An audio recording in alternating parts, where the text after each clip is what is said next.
Hello friends, welcome to my YouTube channel. So today in this video I am going to show you how to rotate a picture in this device. For this, open the Photos application. Now you need to select the photo that you want to rotate.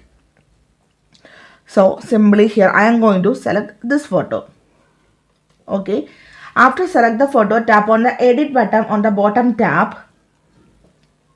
So here you can see the option crop at the bottom tab. Tap on this one. And on the top left side you can see one rotate option. Let me show you the closer view, then you can see. Okay, you can see one rotate option, right? Tap on this one like this. So if you want to do like this one, after rotate the picture, just tap on the done on the top right side.